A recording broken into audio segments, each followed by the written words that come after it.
की आजचे जे नेते आहेत किती लाचार झालेले आहेत, पैशांचे वेळे झालेले आहेत आणि या नेत्यांनी सर्व स्वाभिमान गहाण ठेवलेला आहे असं त्यांनी वक्तव्य केलेलं आहे राज ठाकरेंनी आज.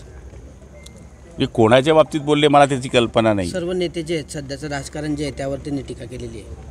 निश्चितपणाने ज्यांनी गहाण ठेवलं असेल, ज्यांनी आपल्या विचाराची तिरांजली दिली असेल हे त्यांना लागू होईल.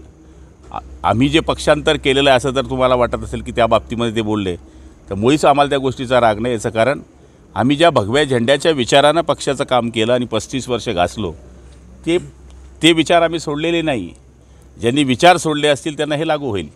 सध्याचं लाचार झाले असं म्हटलं त्यांनी.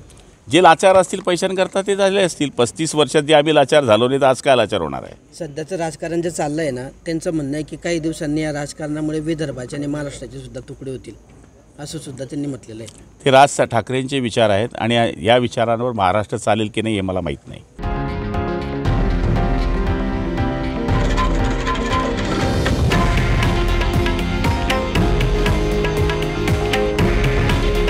हे आहे देशातील नंबर 1 न्यूज नेटवर्क आणि आपण पाहत आहात TV9 मराठी.